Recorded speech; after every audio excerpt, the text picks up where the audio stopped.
ঘটনা যে ঘটনাটা তিনি বলেন যে অনেকটার মতো স্ট্রং পার্সোনালিটি সেই মানুষটার এরকম চলে যাওয়া আর কি। দেখো, আমার মনে আছে অনিক দত্ত যেদিন ওই হঠাৎ করে, এটা কেউ জানতো না, কেউ এটা আশা করেনি, মানে কেউ প্রস্তুত ছিল না এরকম একটা ঘটনা ঘটবে। ফিল্ম ফেস্টিভ্যাল চলার সময় হঠাৎ করে অনিক দত্ত একদিন ফিল্ম ফেস্টিভ্যালের একটা সেমিনারেই বলে দিলেন যে পৃথিবীর আর কোথাও এই জিনিস হয় না যে আমাদের পশ্চিমবাংলায় হয়, ফিল্ম ফেস্টিভ্যালে মুখ্যমন্ত্রীর এতগুলো ছবি। তো সেই সময় মঞ্চে বসে, আমি কারোর নাম করতে চাই না, সেটা হয়তো এখন সেই অবকাশ নয়, কিন্তু অনেক স্বনামধন্য তথাকথিত পরিচালকও সেই সময় বলেছিলেন, তারা একটু অস্বস্তিতে পড়ে গেছিলেন যে না না আবার এইসব কেন, সরকারকে চটিয়ে দেওয়া হচ্ছে কেন। তা আমার মনে আছে তখন অনিক দত্তকে অনেকে প্রশ্ন করেছিলেন যে এর ফলে আপনি এই যে মুখ্যমন্ত্রীকে নিয়ে, তৎকালীন মুখ্যমন্ত্রী, তাকে নিয়ে আপনি যে কথাটা বললেন, এরকম চ্যালেঞ্জ করলেন, এরপরে আপনার কোনো অসুবিধা হবে না কাজ করতে পশ্চিমবাংলায়? আমার এখনো মনে আছে অনিক দত্তর উত্তরটা। উনি বলেছিলেন যে কেউ কেউ মাথা নিচু করে মার্সিডিজ চড়ে, আর কেউ কেউ মাথা উঁচু করে মারুতি গাড়ি চড়ে। দরকার হলে আমি সারা জীবন মাথা উঁচু রেখে মারুতি গাড়ি চলবো, রিক্সা চলবো, তাও ভালো, আমার মাথা নিচু করে মার্সিডিজ চড়ার দরকার নেই।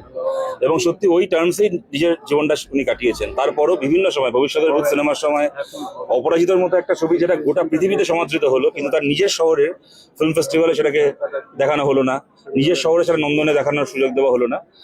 এত কিছু হয়েছে ওনার ওপর। এরকম ঘটনা ঘটেছে, আপনারা জানেন, গত লোকসভা ভোটের দিন ওনার নামে ওখানকার লোকাল পাড়ার তৃণমূলের কিছু লোকজন থানায় এফআইআর করে থেকে শুরু করে, যাই হোক এখন হয়তো এগুলোকে নিয়ে আলোচনা করার সময় না, কিন্তু আমি এইটা বলছি যে এত রকমভাবে চাপ দেওয়ার চেষ্টা হয়েছিল, এত কিছু হয়েছিল, কিন্তু কখনো একটা দিনের জন্য কখনো কম্প্রোমাইজ করেননি। উনি অপরাজিত বলে সিনেমা বানিয়েছিলেন, সত্যি অনিক দত্ত অপরাজিতই ছিলেন। যদি একটা শব্দ ওনার ক্ষেত্রে ঘাটে তা হচ্ছে এইটা, অপরাজিত।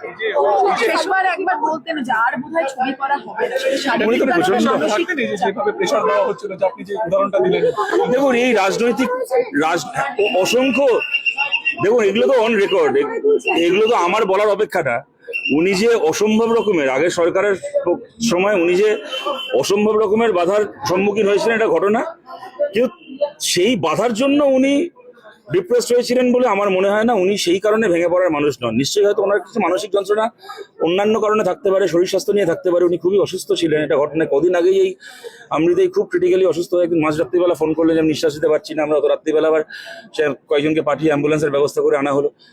যাই হোক, খুব, এবং যে কথাটা আপনি বললেন যে মাঝে মধ্যে কথা বলেই বলতেন যে আমি আর তো সিনেমা করতে পারবো না, কেননা উনি গত লাস্ট যে সিনেমাটাও করলেন যতকাণ্ড কলকাতায়, খুব কষ্ট করে ছবিটা ওনার কমপ্লিট করতে হয়েছিল। অর্ধেক সময় উনি শুটে যেতে পারেননি, বাড়ি থেকে ভিডিও কলে আর কি মানে নির্দেশনা দিয়েছিলেন, কার্যত পরিচালনা করেছিলেন, পরে পোস্ট প্রোডাকশনে ছিলেন।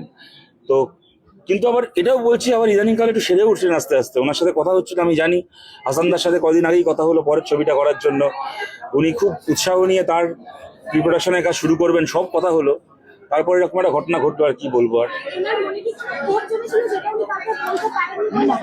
দেখুন এগুলো তেমন স্পেকুলেশন, এগুলো আমার পক্ষে তো বলা সম্ভব না এটা। কিন্তু আমি এটা বলতে পারি যে আমার নিজেকে, আমাদের সবারই, অনেকেরই হয়তো নিজেকে অপরাধী লাগছে বা লাগা উচিত। মানে কোনো জায়গায় মনে হচ্ছে হয়তো আমাদেরই আরো বেশি খবর রাখা উচিত ছিল, হয়তো আরো নিয়মিত যোগাযোগ করলে, কথা বললে হয়তো আরো ভালো হতো। এখন আর এগুলো ভাবা ছাড়া আর কি করার আছে? এখন রাই এখন এসএসকেএম নিয়ে যাওয়া হয়েছে পোস্টমর্টমের জন্য।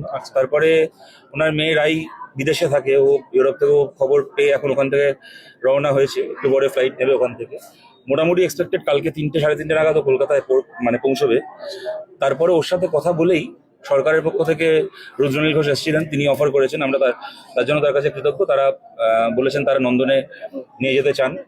এবার এই ব্যাপারে তো ফাইনাল ডিসিশন পরিবারই নিতে পারে, তো সেটা বৌদিও বললেন যে রায়ের সাথে কথা বলার, মেয়ের সাথে কথা বলেই ফাইনাল সিদ্ধান্ত ওনারা নেবেন।